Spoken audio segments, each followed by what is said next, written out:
chamado Projeto Débora, onde mulheres dedicam 15 minutos do seu tempo para orar por os seus filhos.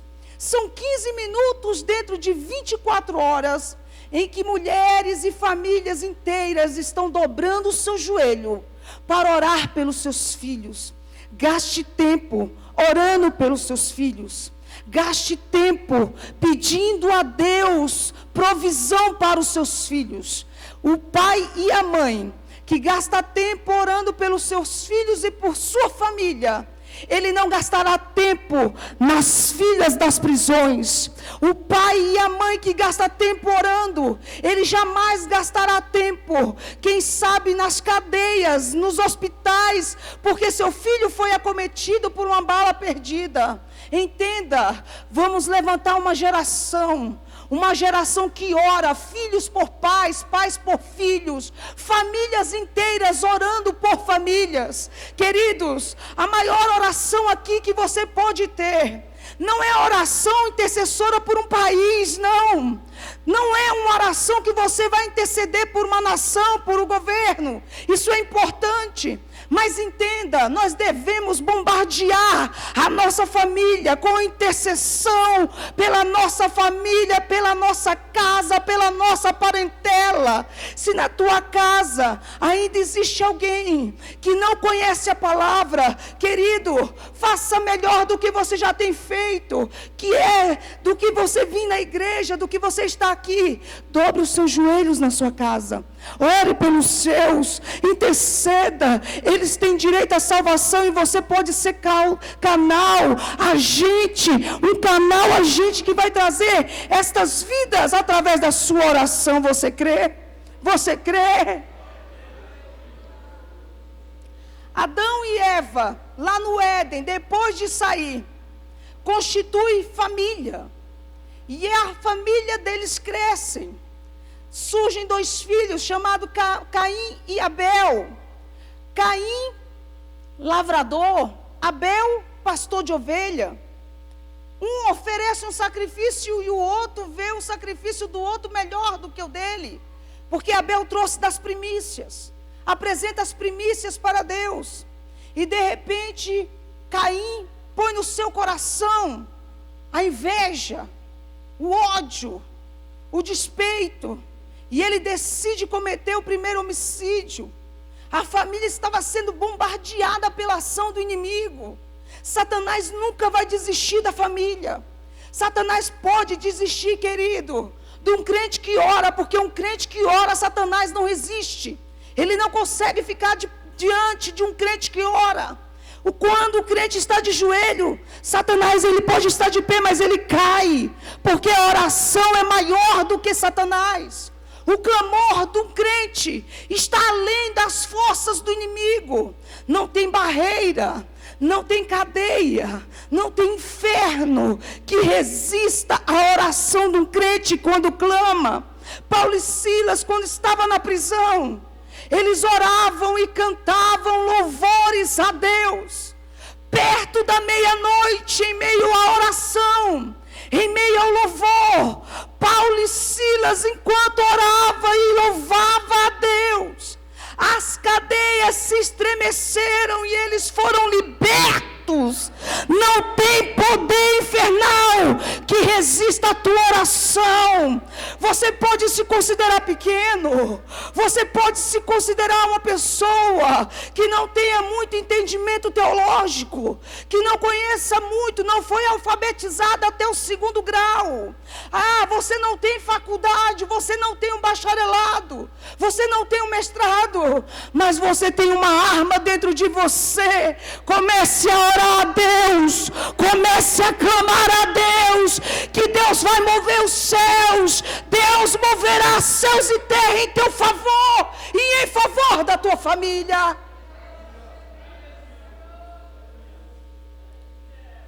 Após a geração de filhos e após o primeiro homicídio, Caim tenta se esconder de Deus. Ele se considera fugitivo. Ele diz que vai fugir e alguém vai matar ele. E Deus diz: olha, aquele que matar Caim, será condenado, será castigado. Ele não podia fugir, ele tinha que perecer com aquilo que ele fez. E Deus, ele é maravilhoso. Abel era a geração que levava as primícias para Deus. Abel era uma geração importante, era uma geração que estava com o coração interligado com Deus, decidido a entregar o de melhor para o Senhor. Deus, na sua infinita sabedoria, ele dá, depois de Adão e Eva gerar filhos, depois de ver os seus filhos gerarem filhos, Deus dá a Adão e Eva o terceiro filho, chamado Sete. Sete no hebraico significa compensação, significa broto. Sete foi dado no lugar de Abel. Sete foi dado no lugar do filho que buscava a Deus e dava as primícias a Deus no seu sacrifício. E Sete gera um filho. E quando Sete gerou um filho, deu-se a origem da oração. Foi daí que saiu o ato de orar, o ato de clamar, o ato de pedir a Deus algo, o ato de falar com Deus e Deus responder aquele que falou com ele. Deus dá um filho a Sete. O nome de seu filho é Enos. Enos no hebraico significa homem. E aí apresenta-se Enos para uma nova geração. Porque a Bíblia diz que foi a partir de Enos que se começou a invocar a Deus, que se começou a buscar a Deus, que se começou a clamar a Deus. Invocar é o ato de clamar, invocar é o ato de pedir, invocar é o ato de chamar a atenção.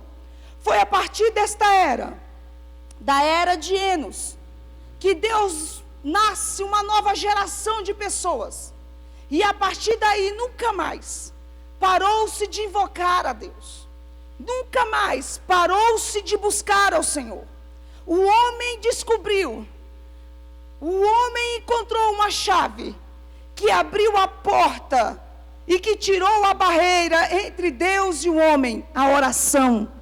A oração foi a porta que Deus abriu para que o homem tivesse comunhão. Satanás pensou que destruindo a primeira família, ele acabaria com a comunhão entre Deus e o homem.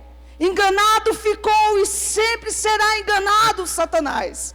Porque através da oração, o homem começou a invocar ao Senhor.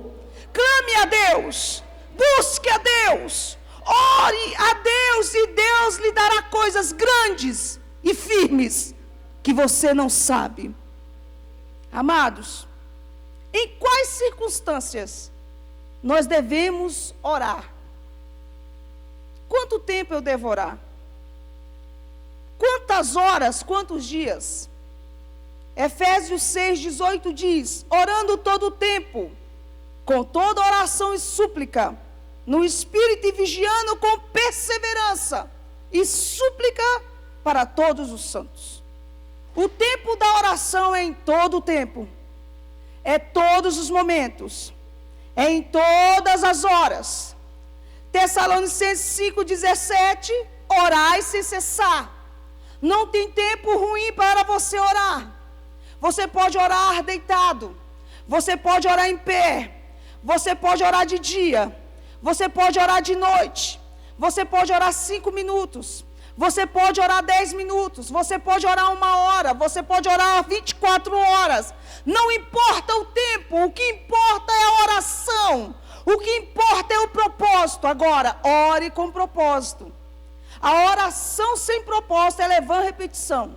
Existem pessoas que oram todos os dias, eles têm a sua chamada reza, a sua chamada momento em que ele vai falar algo com aquele Deus que ele conhece. E ali ele faz várias rezas, vários períodos. Passa horas sentadinho contando quantas vezes ele rezou aquele negócio. Esse tipo de oração é vã repetição. Esta oração não é a oração que Deus quer ouvir. Deus quer ouvir o que você tem a pedir. Deus quer ouvir o que você quer, do jeito que você quer, da cor que você quer, da maneira que você quer. Ana orou por um ano, provavelmente. Os estudiosos dizem que ela orou e incessantemente ela buscava em orar. Tanto que não era obrigado as mulheres subirem ao templo junto com seus esposos para o sacrifício anual. Não. Naquele tempo não tinha necessidade que as mulheres saíssem da sua casa para oferecer sacrifício. Isso era dado aos esposos. Os esposos iam juntamente com seus servos, levando os seus rebanhos, levando a sua oferta, para que ele oferecesse sacrifício por ele e por suas esposas. Algumas mulheres, por piedade, elas subiam juntamente com a sua família. Agora eu vejo algo expressado aqui. Ana, ela subiu com o seu esposo. Ana foi com ele. Ana o acompanhou. Mesmo Ana estando padecendo. Mesmo Ana estando amargurada. Mesmo Ana estando perseguida. Mesmo Ana estando sendo, muitas das vezes, discriminada por uma sociedade. Ana, ela ora. E aí ela chama a atenção do sacerdote. O sacerdote vê Ana ali dentro do templo, ajoelhada, balbuciando os seus lábios. Ele não entende o que Ana estava fazendo. Mas Ana declara para o sacerdote: por um menino orava eu, por este menino eu orava. Ana declarou, levando seu filho até o sacerdote. Ana só recebeu a sua vitória porque ela orou com propósito. Quando ela clama a Deus, ela incomoda o sacerdote, ela incomoda o seu esposo, que olha para ela e diz: Ana, eu não sou melhor do que 10 filhos. Ana, para com esse negócio, acaba com esse sonho, tu é estéril, eu sou melhor, eu estou aqui. Ana não desistiu. A oração com propósito, ela gera milagres. Diga assim, ó, oração com propósito gera milagres. Ana gerou milagre através da sua oração.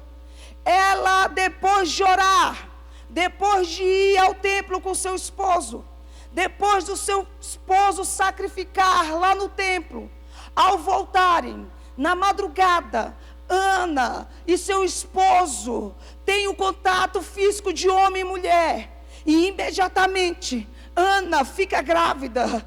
Ana, ela pode sentir no seu ventre que ela ficou grávida. Ana começa a ter uma visão visionária. A mulher que tem visão visionária, ela ora antes de receber aquela bênção. Querida, quem sabe você olha para os seus filhos e você vê nos seus filhos um grande pregador. Quem sabe você ora pela sua filha e você vê na sua filha uma grande levita da casa de Deus. E você diz: eu queria tanto que a minha filha participasse das coisas do Senhor. Mas de repente você olha e vê que a sua família está caminhando para um lado que não é este lado.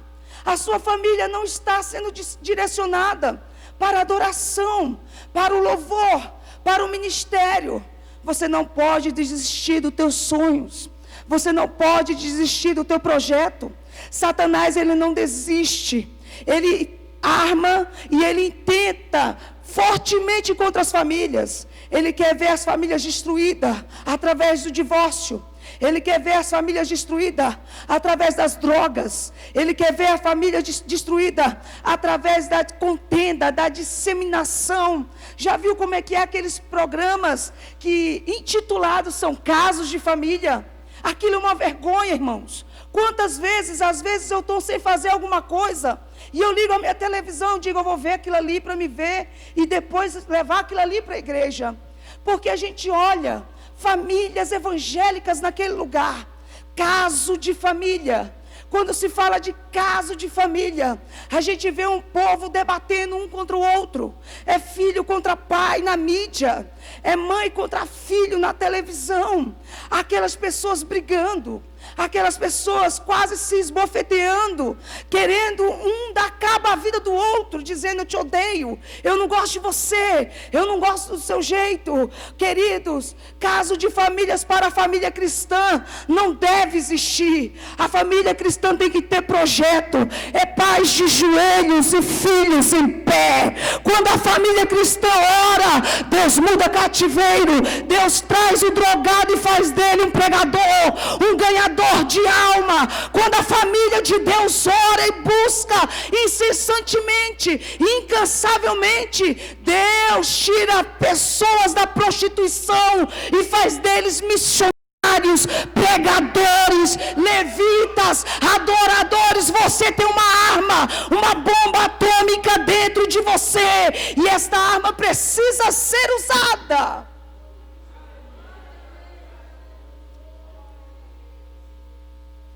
A respeito de tempo de oração, eu trago 2 sinônimos, 2 mulheres que oraram por seus filhos, por um tempo incansável até alcançar a vitória. 2 homens conhecidos na história. O primeiro homem, Agostinho, um devasso, promíscuo, impuro. Aquele homem passou a sua vida, chegou à maturidade na promiscuidade. A sua mãe, chamada Mônica, orou por Agostinho por 30 anos. Ela não desistiu, ela não abriu mão de lutar pelo seu filho, para que Deus libertasse o seu filho e usasse ele como um grande homem na história. Deus colocou na vida daquela mulher uma oração perseverante, e aquela mulher, prostrada de joelho, levantou o seu filho, que ficou de pé. Agostinho se transformou no mais importante expoente da história da igreja no século 4 e 5. Um grande teólogo.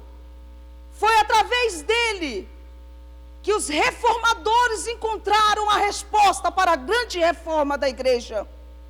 Foi através dele que muitos procuraram seus estudos, e até hoje a igreja procura pelos estudos de Agostinho, que foi um homem tremendamente usado, mas porque a sua mãe passou 30 anos da